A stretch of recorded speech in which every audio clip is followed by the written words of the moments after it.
السلام عليكم ورحمة الله وبركاته. أهلا بيكم يا كل متابعينا على قناتنا كريس وحبان. يا رب تكونوا بخير. النهاردة إن شاء الله هنعمل معاكم البطة بطريقة حلوة برضو وبكل تفاصيلها، وهنغسلها ازاي وهتكون نضيفة كده وما فيهاش أي زفارة. يعني كل الحاجات اللي احنا عملناها وهنوصل للنتيجة دي ازاي. بصوا ما شاء الله شكلها حلو جدا ومشهي وواخدة لون حلو قوي.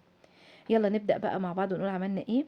اول حاجة جبنا البطة بتاعتنا، هنعمل بقى مرحلة الغسيل. هنجيب شوية من الدقيق عليهم شوية حلوين من الملح، وكمان معلقة صغيرة من البيكنج صودا او الكربوناتو. الكربوناتو هنا بتمنع الزفارة وبتخليها يعني كده تبرق معاكي كده، تخليها كده تنور معاكي وتبقى حلوة قوي. وكمان وانت في مرحلة الدعك وانت بتدعكي كده في الوقت ده، لو في اي حاجات موجودة لازقة فيها بتطلع معاها، يعني اللي هو بواقي الريش دي. بعد كده سبتها تقريبا ساعة ورجعت لها بقى بفص ليمون كده، وبدأت أدعكها كويس بفص الليمون. بصوا أنا برضو بحاول أشيل أي بواقي موجودة فيها كويس قوي.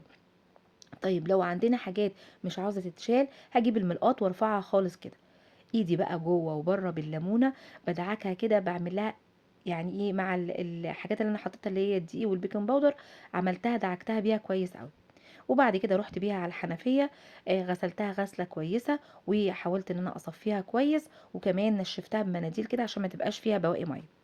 جبت بصلاية مبشورة وحطيت عليها شوية ملح وفلفل وكمون، وبدأت أدعك فيهم. أنا عاوزة البصلة دي تطلع المية بتاعتها، يعني أهرس فيها كويس قوي. وبعدين هبتدي أحشي البطة بتاعتي من جوه ومن بره، وارفع الجلد كده. أحاول أرفع الجلد بتاع الصدر وأدخل شوية بصل فيه.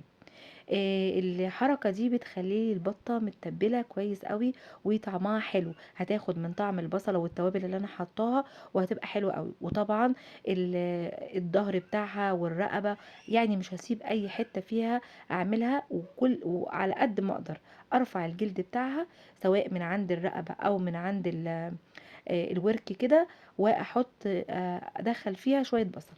بعد كده بقى هسيبها في التتبيلة دي لمدة ساعة أو ساعتين على قد ما تقدري تسيبيها. تدخل التلاجة بقى تريح. طب قدرت تسيبيها يوم كامل، حلو قوي. هجيب مية على النار، وهحط بقى فيها الطماطم وجزر وبصل وورق لورا وحبهان. المية هتكون بدأت تغلي